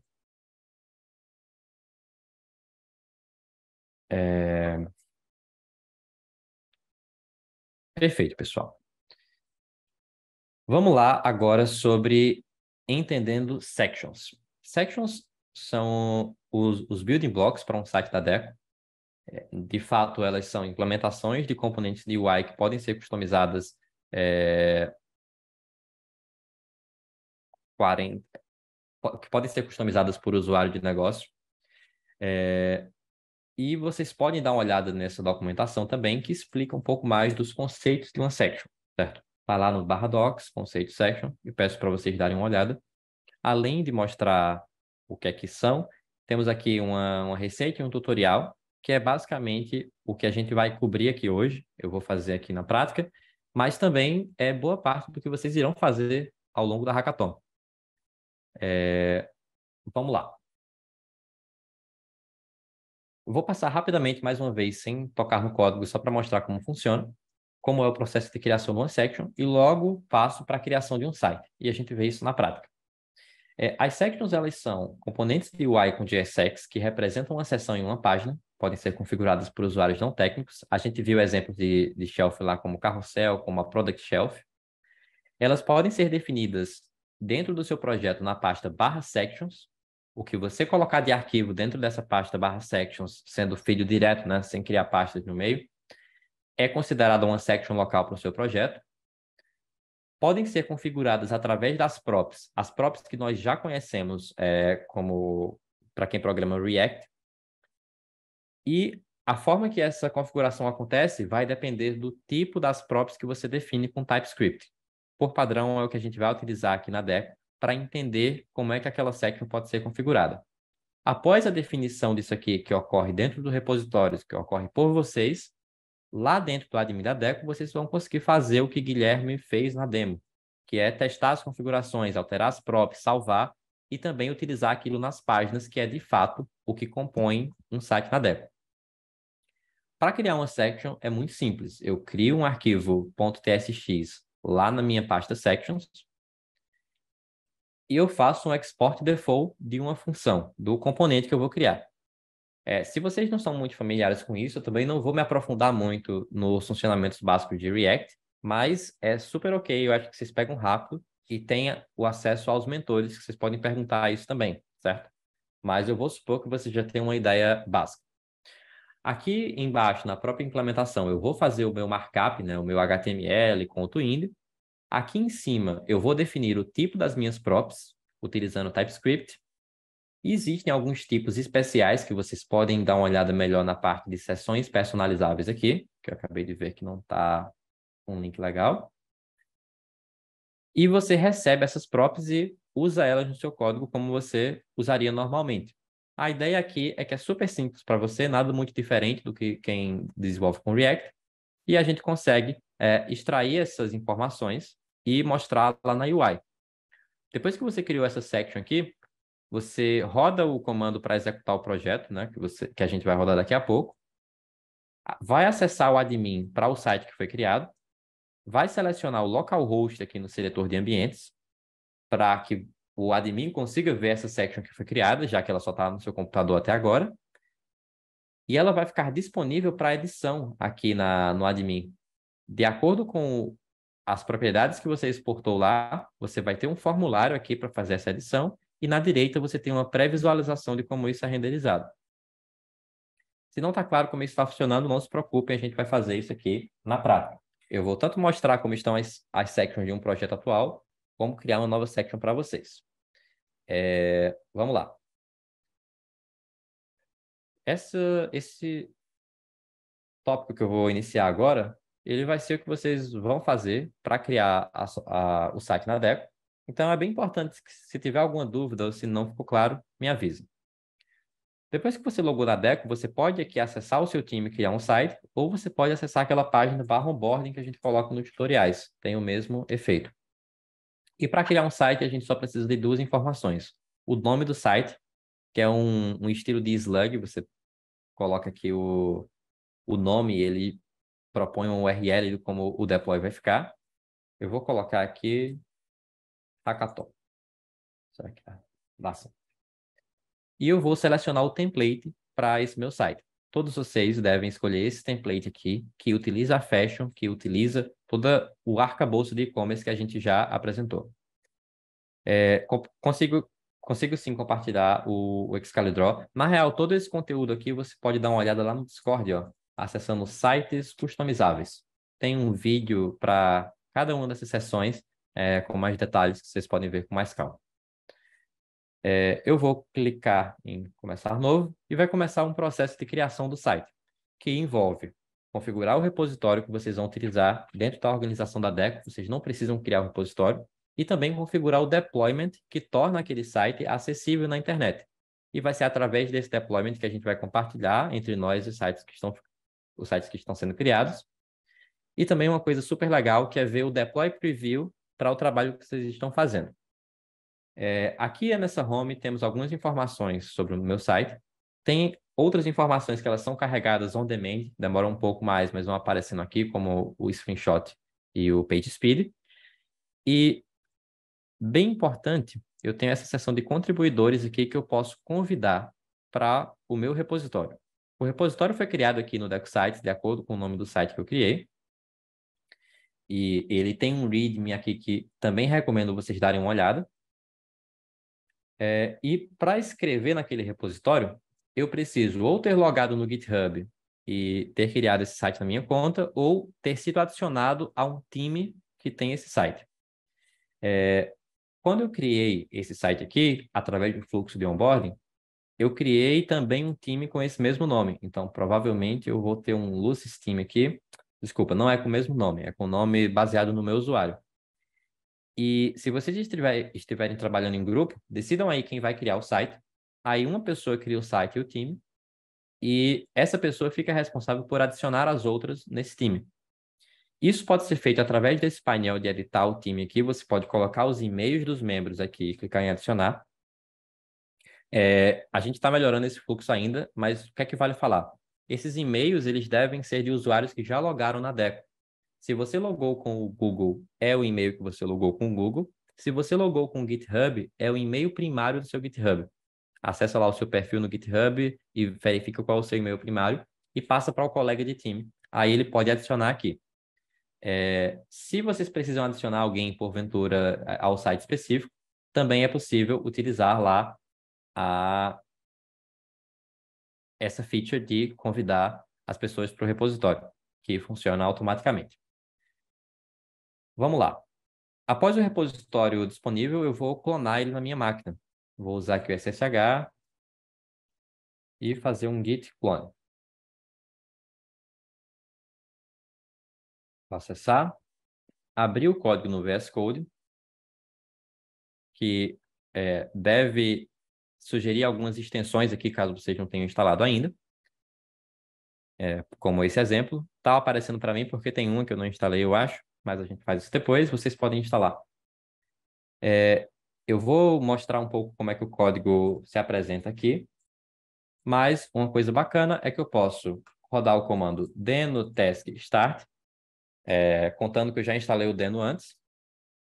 Vai ter um leve processo de instalação de dependências que só ocorre uma vez, é bem transparente, mas logo, logo você vai ter o localhost funcionando aqui, com exatamente o seu site. Parece a Fashion, porque foi copiado da Fashion, mas aqui você tem todo o controle de mexer nesse código. Vamos lá. Aqui no meu repositório, como eu tinha falado antes, a gente tem uma pasta sections. E essa pasta ela tem vários arquivos TSX, que são justamente as sections que eu tenho localmente disponíveis. Eu tenho um carrossel, eu tenho um cookie consent, eu tenho um features. Muitos desses arquivos reexportam de outras pastas. Esse $store aqui significa esse próprio repositório. Então, $stores/components significa que está na pasta components e UI features. Aqui eu tenho a implementação de uma section com o seu markup e sua declaração de props. E após eu ter essa section aqui disponível no código, quando eu acessar o meu site, se eu apertar ponto, eu sou redirecionado para o admin da Deco. Eu poderia mexer nessa página, mas eu quero mostrar para vocês aqui a library, que é na library que eu tenho acesso à lista de sections que eu tenho disponível e eu consigo pré-visualizar como aquela section está sendo renderizada. Eu posso ver aqui tanto a pré-visualização em diferentes telas, trocando aqui a viewport, como também o formulário que foi criado baseado naquelas props lá, certo? E isso aqui reflete exatamente o tipo que eu utilizei do TypeScript. Por exemplo, o tipo do footer é um array de, não propositalmente se chama de sections aqui, mas isso é um tipo qualquer que você pode definir. Essa section ela tem um label, que é um string, e um children, que é ou a mesma coisa ou um ícone. E quando eu interajo com forma, eu vejo exatamente aquele esquema. Eu consigo trocar aqui, colocar um label teste, por exemplo, salvar. E da forma que minha section utiliza essa propriedade, eu vou ver aqui a pré-visualização. Mais uma vez, o fluxo aqui que eu tô executando, ele é baseado em qual repositório, em qual versão do código eu estou utilizando. Aqui em cima, nesse seletor de ambientes, eu vejo que eu estou utilizando o fluxo de produção, que é o deploy público que eu tenho. Mas quando vocês começarem a fazer o desenvolvimento, vocês provavelmente querem ver a versão local que vocês vão fazer. Vou reproduzir esse problema aqui. Eu tenho o footer e tem muita coisa aqui, mas vamos supor que eu quero colocar um spam com classe textxl. Olá, pessoas. E agora eu quero ver como é que ficou essa section. Se eu for aqui no footer, utilizando o ambiente de produção, eu não vou ver nada diferente, porque eu estou olhando para aquele código. Mas aqui eu posso acessar, clicar nesse select e selecionar localhost. Aí, automaticamente vai atualizar e eu vou ver que meu texto está aqui. Olá, pessoas. Quando eu fizer qualquer alteração, como, por exemplo, trocar a cor de fonte, né, a cor do texto, que está meio sem contraste, text white, se eu salvar o arquivo, voltar para cá, já está atualizando. E aqui eu vou fazendo o meu fluxo de alterações, como, por exemplo, trocar os estilos, como a gente acabou de fazer, ou adicionar outras props, como, sei lá, subtitle, que eu quero que seja um string. Salvar. Se não atualizar aqui automaticamente, eu posso clicar nesse update e aqui eu tenho o subtitle. Eu declarei essa própria, mas eu não estou utilizando ela. Então, se eu colocar aqui um olá, pessoas também, eu não vou ver nenhuma diferença, mas agora eu posso, no código, receber esse subtitle e colocar aqui embaixo, por exemplo, o meu subtitle. Eu estou aqui, olá, pessoas, olá, pessoas. Eu posso colocar outro texto, salvar e o update é dinâmico. Isso funciona tanto para as props como para qualquer alteração aqui. Por exemplo, se eu quiser colocar aquela cor específica lá, por exemplo, test red 400, salvar, eu estou com o texto vermelho aqui. Existe bem mais sobre sections e sobre como elas são customizáveis, mas eu vou deixar vocês darem uma olhada na documentação para entenderem mais sobre como isso funciona. O mesmo processo de criação de section funcionaria aqui. Eu crio um arquivo, coloco em atualizar ou atualizo a página e ele passa a ficar disponível aqui. Mas eu acredito que boa parte do trabalho de vocês seja alterar as sections já existentes. Inclusive, a gente deixa disponível algumas sections estratégicas para facilitar o trabalho de vocês. Como, por exemplo, essa section designsystem.story, que a implementação dela está aqui em designsystem.story. E ela não tem nenhum efeito prático no site, mas ela lê as configurações padrões do seu projeto e demonstra como vários elementos de UI estão ficando. Para que isso serve? Isso serve porque eu posso começar a fazer minhas mudanças por aqui, não exatamente mudando essa section, mas mudando as configurações que impactam essa section, e automaticamente eu vou ter isso persistido nos outros elementos do meu site. Por quê? O botão, esse componente de botão aqui, que se eu for procurar, ele tá sendo usado lá embaixo, né? Eu posso buscar aqui um button e tem vários usos, que é o que mostra lá na section, mas ele tem o código dele aqui também. Ele é usado em vários outros elementos do meu site. Se eu fizer um Ctrl Shift F e colocar button, eu vou ver que ele é usado em vários outros sections ou elementos. Então, se eu alterar ele para ser o button da loja que eu estou fazendo, automaticamente todos os outros elementos, pelo menos o button, vai estar com a carinha da loja. A gente quer melhorar isso, eu adoraria o feedback de vocês, inclusive. E para eu não esquecer, lá no Discord tem um canal chamado Deco Feedback, que vocês podem cadastrar qualquer tópico que vocês queiram de sugestão para a gente, algo que não está claro, algo que deveria ser melhor. Porque a gente quer que isso aqui seja meio que uma narrativa, uma história para você terminar a sua frente de loja. A partir desse desenvolvimento, você já vai ter uma loja que tem as cores do site que você está criando. Vamos ver um exemplo na prática aqui. Eu tenho esse text default, que é a cor de texto padrão do site. E essa configuração ela é definida lá no Twin Config, como algumas outras são. E se vocês procurarem, vai ver que existe a configuração Text Color Default. Se eu fizer a alteração aqui para ser, por exemplo, um vermelho, olha que bacana. Primeiro que eu vi que o Text Default mudou para vermelho, e segundo que aquilo já impactou todos os elementos subsequentes. Então, eu não preciso mais me preocupar com, pelo menos, vários outros sites que usam a cor padrão de texto. Então, a gente também recomenda vocês continuarem com essa filosofia. Então, se vocês criarão novos componentes, tenta utilizar esse conjunto de classes aqui, que a gente vai melhorar a documentação, mas dá para dar uma olhada no Twin Config e entender como funciona, porque o seu trabalho vai ser menor se você um dia precisar mudar isso num nível mais global. Vou dar uma pausa para tomar água e ler as perguntas também.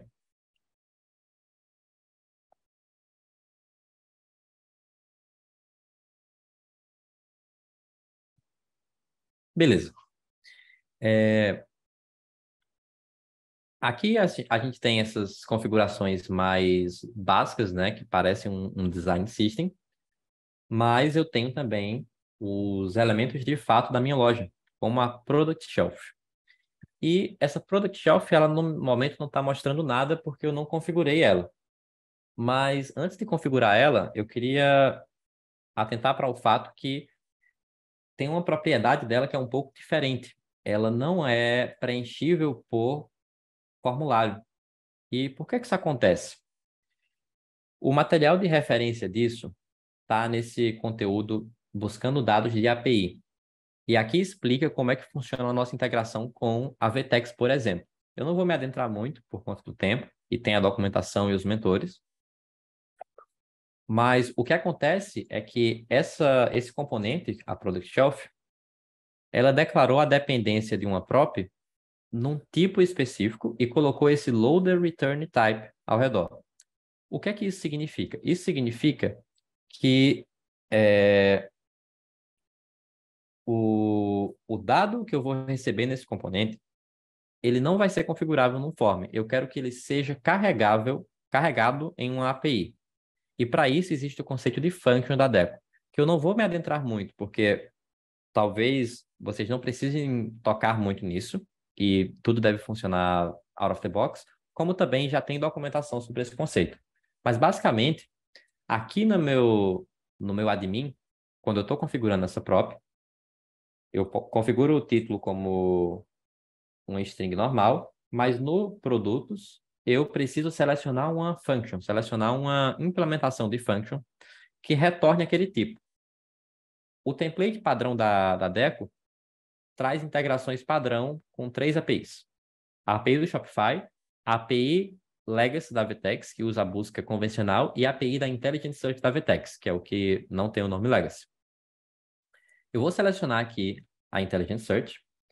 Essa function, por decorrência da implementação dela, tem umas props específicas, e essas props se referem a como esse dado vai ser buscado. Como é uma busca de produtos, eu tenho algumas opções aqui sobre definir como os produtos serão buscados. Após essa definição, eu posso clicar em salvar, e eu já devo ver aqui um exemplo de uma section funcionando.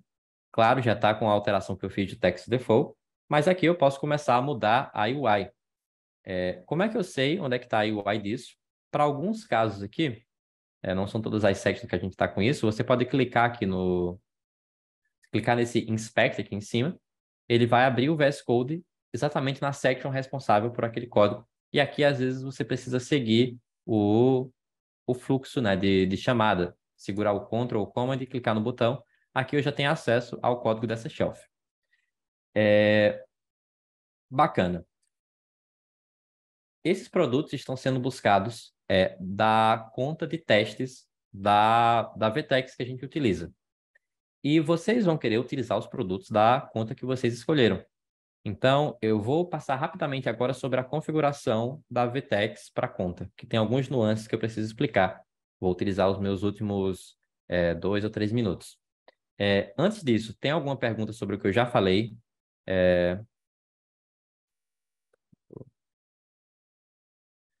Existe aqui o filtro de coleção, né, por Collection ID ou Product Cluster ID. É basicamente isso, é o ID mesmo que você coloca aqui na configuração. Eu não vou colocar porque eu não sei se existe essa coleção no catálogo, mas só para deixar claro, a gente está melhorando e quer melhorar esse conjunto de opções. Se tem alguma coisa que não é suportado no caso que vocês esperariam, fiquem à vontade para contribuir. Esse VTEX Product List, ele está num repositório chamado STD. Na nossa documentação a gente explica também como é que funciona isso. E aquelas opções lá, elas só existem porque elas estão declaradas aqui nessas props. Se você gostaria que tivesse outra, dá sugestão, a gente pode fazer uma contribuição para isso passar a funcionar. Deixa eu ver se tem mais alguma pergunta. Perfeito. Eu vou responder essa das outras configurações agora. Lá no nosso documentação, existe uma seção chamada Conectando com a VTEX. E aqui existem dois pontos importantes. O primeiro para conectar com a VTEX, eu preciso descobrir o account name. E o account name, às vezes, não é óbvio, dependendo da URL que você tem. Eu adicionei aqui embaixo uma seção que facilita vocês a descobrir qual o account name para uma URL de uma loja VTEX. Vai depender um pouco do CMS usado atualmente, mas tem aqui as instruções. Basicamente, você abre a loja, eu utilizei esse exemplo aqui que eu achei, que é uma loja VTEX, clica com o botão direito em algum elemento, vai inspecionar elemento, abrir o editor, né, o Elements aqui. Com algum elemento focado aqui, você dá o Ctrl F para iniciar a busca e você busca por VTEX Assets ou VTEX IMG. O foco aqui é chegar nessa seção que tem os imports de scripts ou imagens. Aí logo, logo você vai identificar que tem um padrão aqui, ó, mesh.vteximg.com.br ou às vezes mesh.vtexassets.com. Esse valor aqui é exatamente o account name. E se vocês seguirem o fluxo aqui desse conteúdo que eu vou mostrar agora, vai ver que eu posso simplesmente colocar esse account name aqui no meu config VTEX. Eu vou no meu site, né, na home do meu site. Desculpa, eu estou na fashion, estava prestes a fazer uma coisa errada. Vou no meu site aqui, segundo o Hackathon, vou na library, configurações globais, config VTEX, e eu tenho aqui algumas opções já pré-estabelecidas porque eu clonei a partir da fashion. Vou trocar esse BRA VTEX Fashion Store por Mesh e clicar em salvar. Após isso, todas as conexões que eu tenho com a VTEX em sections, em pages, deveriam passar a buscar na Mesh. Vamos lá ver como é que isso está acontecendo. Eu vou entrar aqui na library e eu vou entrar na Product Shelf. Pode ser que eu não esteja vendo alguns produtos por dois motivos. O primeiro é que a busca que estava salva aqui não existe nesse catálogo. E o segundo motivo é que eu estou usando uma API que não existe nessa conta, que é a Intelligent Search. Se vocês não sabem muito sobre a Intelligent Search, dá uma olhada na nossa documentação aqui de instalando a Intelligent Search, que vocês vão entender um pouco mais porque existe essa distinção. Mas o importante aqui é que, se você não tem Intelligent Search, você precisa trocar a implementação da section para utilizar a Legacy. E é o que eu vou fazer aqui. Eu vou clicar no botão de trocar, vou selecionar VTEX Legacy Product List. Aqui eu tenho queries bem parecidas e eu vou colocar outra query aqui como pijama, que eu sei que é um produto que tem nessa loja. clicar em salvar e dá para ver que eu já estou buscando aqui produtos de uma outra conta. Essa alteração foi só para essa seção da library, mas para ter o site todo completo, o que é que vocês precisam fazer? Vai na seção de pages, que é o que o Guilherme mostrou lá que ele estava colocando, e nós vamos ter por padrão 4 páginas aqui. Eu vou acessar cada uma delas, por exemplo, a página de produto, e vou identificar a section que carrega dados de produto, que vai estar sempre claro pelo nome.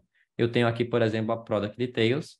Vou trocar o conector para, ao invés de usar esse, usar o Legacy Product Details. Crio um draft salvo. E como é um draft que eu já quero publicar, eu vou clicar em publicar e publicar agora.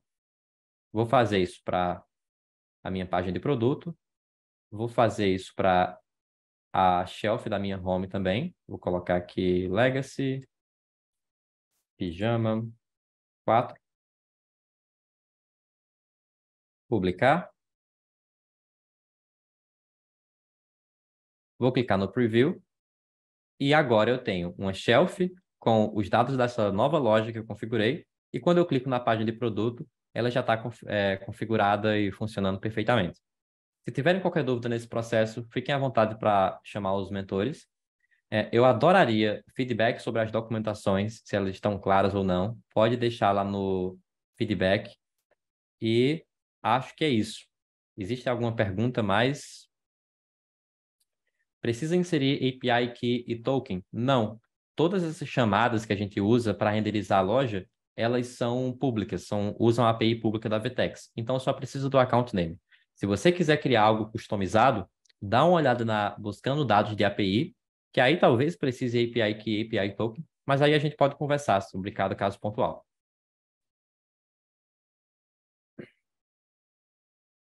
A gente não utiliza GraphQL aqui. Se você der uma olhada nos loaders lá, tá lá no STD, né, que eu mostrei, a gente utiliza a API REST da VTEX mesmo. Todos nós aqui já fomos bem promotores do GraphQL, mas para grandes projetos e entendendo as tecnologias que estão disponíveis para utilizar hoje, a gente entende que adiciona muita complexidade e não traz tantos benefícios como a gente espera. Então, a gente foca muito aqui em utilizar as APIs REST da VTEX mesmo ou de qualquer serviço. E quero feedback de vocês também, quem já trabalhou com GraphQL, ver como é não ter que lidar com isso por um tempo. Bacana. Um último fator que eu gostaria de ressaltar é que vocês vão ver algumas sections que se comportam de uma maneira diferente aqui. Existem duas maneiras diferentes. A primeira é tendo essa anotação aqui, DecoSites/std. Isso significa que eu estou importando essa section de outro site. Isso dá para fazer na Deco. E, mais uma vez, vocês podem dar uma olhada aqui em importando outros sites para entender a motivação e também saber como faz isso. Ou quando você clica numa section e ela vai para outra página. Isso é o conceito de Global Section que a gente tem, que foi lançado bem recentemente, então nem documentação tem ainda. O que a gente faz aqui é unificar configurações que eu preciso fazer em todas as páginas, ou várias páginas, como é o header. Eu tenho um header em todas as páginas, mas eu não quero ter que ficar repetindo a configuração dele aqui. Então, eu crio uma Global Section, que eu posso fazer através do fluxo de página aqui por enquanto, e utilizo lá nas minhas páginas. Quando eu vou adicionar uma nova section aqui, eu posso ver quais são as Global Sections que estão disponíveis e adicionar. Aí eu não fico com a configuração duplicada. Prometo uma documentação até amanhã, inclusive, sobre isso, mas quem tiver dúvida, fala com os mentores. O footer também é uma Global Section. Tem aqui no exemplo, e se eu for ver nessa home, provavelmente também vai estar Global Footer. Quando eu clico, vai para outra página, que aí sim eu edito o footer. Aqui está quebrando porque eu estou em localhost e ele faz essa verificação com o esquema de localhost, que eu adicionei uma prop lá, obrigatória, mas eu vou trocar aqui e tudo vai consertar. Pessoal, muito obrigado. Eu vou encerrar por aqui. Usem os mentores de vocês lá no Discord e qualquer dúvida, resolvam por lá. Estou super ansioso aí e obrigado pelo tempo de vocês. Só respondendo essa última dúvida sobre o checkout, lá na doc sobre conexão com a VTEX, a gente fala um pouco sobre como é que funciona o checkout. A gente usa o checkout da VTEX. Galera, que aula, hein? Lúcis, ó, todo mundo tá batendo palmas silenciosas aí para você. Muito bom, muito bom. Quando o código é bem feito, né? Não precisa de muita explicação. Muito bom. Bom, galera, a gente está perto de encerrar. Eu estou extremamente empolgado em dar início à nossa segunda hackathon Deco.cx oficialmente. Mas, antes de começarmos, eu queria dividir algumas palavras com vocês. Nós estamos reunidos aqui hoje para aprender, criar e, se tudo der certo, levar para casa um prêmio de R$500. Mas acreditem, esse prêmio não é o melhor que vocês vão levar daqui. Longe disso.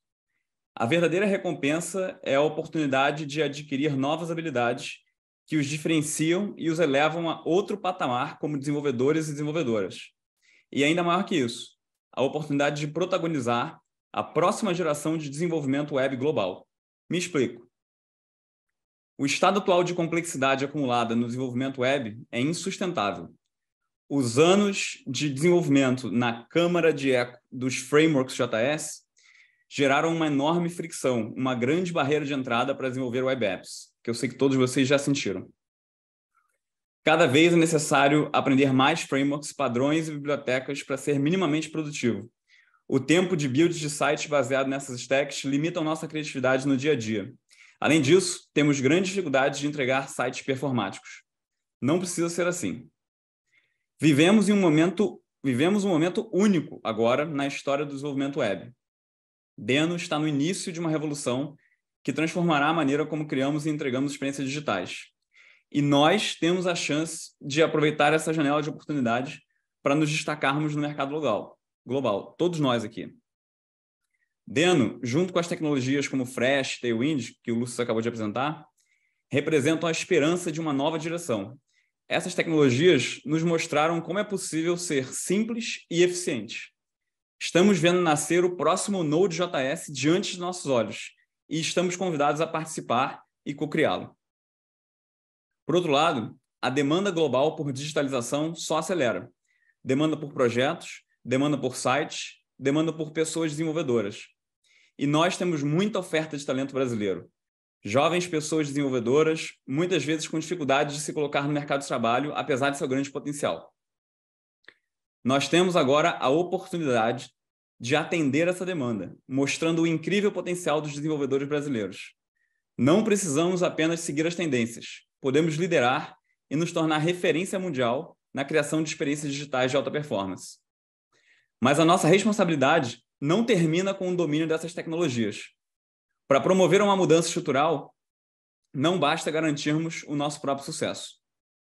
Devemos nos esforçar para sermos mentores, treinarmos a próxima geração e multiplicarmos a tecnologia no Brasil, promovendo a inclusão e dando oportunidades a todos aqueles que desejam ingressar nesse mercado em constante crescimento, especialmente aqueles e aquelas que previsivelmente não teriam acesso a essas oportunidades. Então, enquanto vocês participam dessa hackathon, lembrem-se do potencial que têm em mãos e da responsabilidade compartilhada. Que vocês aproveitem ao máximo essa oportunidade, tanto para o seu crescimento pessoal, quanto para o desenvolvimento da nossa comunidade. Estamos construindo aqui algo muito maior do que cada um de nós. Desejo a todos vocês um ótimo evento, repleto de aprendizado, colaboração e inovação. E vamos trabalhar!